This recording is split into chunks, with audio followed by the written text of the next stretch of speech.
Hello and welcome back to Fist Entertainment. This time for my review of 2003's Jeepers Creepers 2. And man, look at that artwork. That's good artwork. Something else I just reviewed this, but it's kind of cool to put this side by side. We got time. I really like how these go together. I mean, look at that.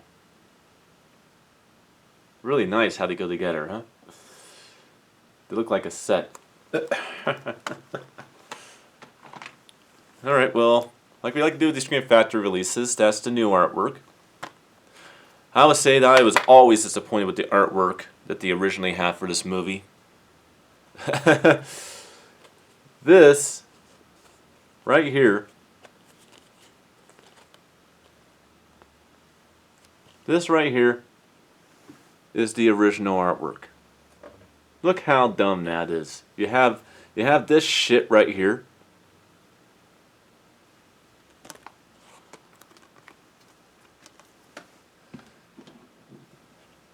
Yeah. Movie disc. You have that bullshit artwork versus this brilliant artwork. Oh, yeah, I got a hand at the Scream Factory. They did a wonderful job in the artwork on these. Well, Jeepers Creepers 2. This may come as a big surprise. I know this is the fan favorite one. This is the fan favorite movie out of them. The only reason why I will consider Jeepers Creepers 2 the better sequel is because it's a better movie than Jeepers Creepers 3. I can say I can relate to Ray Wise's character in the movie. Loses his son to the creeper, wants complete revenge, has a obsession with the creeper. He wants to kill the creeper for killing his younger son. He's on a mission. I kind of like that character in the movie. But that subtext story in the movie is probably the only thing I really like about the movie. I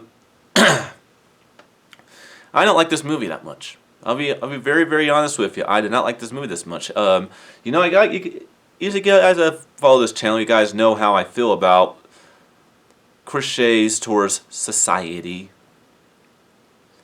And basically being a little too sociological about the characters in a movie. You guys know how I am about this. This film, just like A Hills Have Eyes 2, just like Saw 2, just like the character dynamics of forgettable characters in other horror movies, I'm reminded of that with this movie. Now this movie does follow in the craftsmanship of the first film. This one's a lot more of a chamber piece movie than the first film. The first film did have a couple of locations in it. This film really does take place in one location. The vast majority of the film. I say maybe 10% of the movie takes place elsewhere. 90% of this movie takes place on the same highway as the first film, on a school bus. The characters in this movie. Entered in the father, his deceased son, his older teenage son, and his thirst for revenge subplot, and of course the creeper. I don't care about any of these fucking characters. In fact, I find myself rooting for the creeper in this fucking movie because all these football players and cheerleaders in this school bus are so dumb. They're so stupid. There's literally every single character we're supposed to care about in this movie is a complete fucking twit. A complete fucking twit. I don't know why they decided to script these characters out in this way. Every single person in this movie, other than the farming family, who's suffering from tragedy, wanting to get even and going on a thirsty revenge rampage to kill the Creeper. Every single character in this movie is someone you don't care about when the Creeper kills them. And the ones that survive, you don't care about them either. That makes it hard to watch a horror movie and actually get invested when you don't care about the characters that the monster is killing. You find yourself caring more about the characters that are trying to kill the monster than you do about the characters that the monster's killing.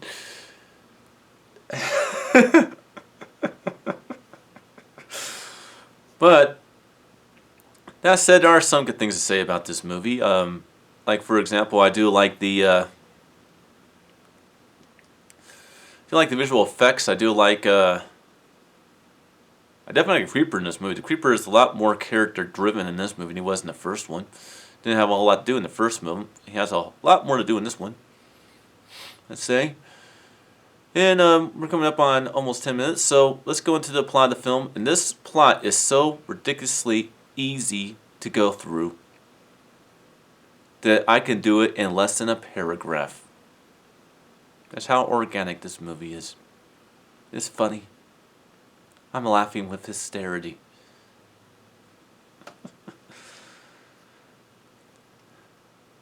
On their way back from a championship win, a high school football team is on their way back from their winning game when their bus breaks down on a highway. This sets up a chamber piece thrill ride to where the Creeper is picking off those that fear him so that he may fest on them and killing anybody else who tries to get in his way. The children, after the teachers and the bus driver are devoured and killed and removed off of the chessboard by the Creeper, are butting heads against each other in a psychological, claustrophobic chamber piece storyline of a movie, with the monster outside trying to get in to devour those inside. Meanwhile, in a subtext to the movie, a grieving father who lost his 12-year-old son, with the help of his 17-year-old son, is pursuing the Creeper to get even. And then in the end, eventually rescues the remaining teenagers from the football game that are still on the bus, rescuing them and getting his revenge and battling out with the Creeper, in which, of course, he ends up being victorious. That's the plot of the movie.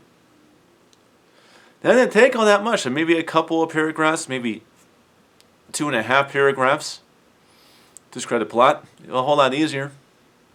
You might be able to take a little bit more time to talk about the quality of the movie.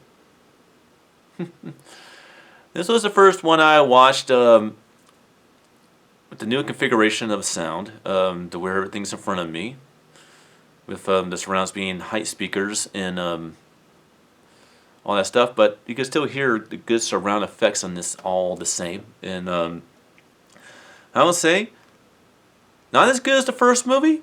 The first movie had a little bit more going on when it comes to surround speakers when they actually were putting out effects. But when there's surround effects in this movie, there's surround effects in this movie. And having that system set up in this way actually allows it to have more of a natural feel to it. And so, like, for example, if the creeper were to, like, pull somebody up like this into the sky, you feel like they're going to do it above your head. Although everything's in front of you. Because it is a 5.1 system, more or less, it just has that interesting sound to it.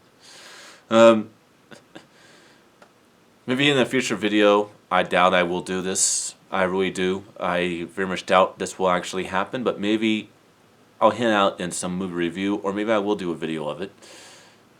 Teaching people how they kind of set up an Atmos and DTS:X type of configuration with 5 speakers. I recommend only doing this if you have a big screen projector type of setup. It's not bad on regular, but does add to the theatrical experience, I can say. So we talked about the audio there. Very good audio, just not as good as the first film. It's not flat or anything, it's just not as good as the first film. There's just a whole lot more surround effects in the first film than there was in the second.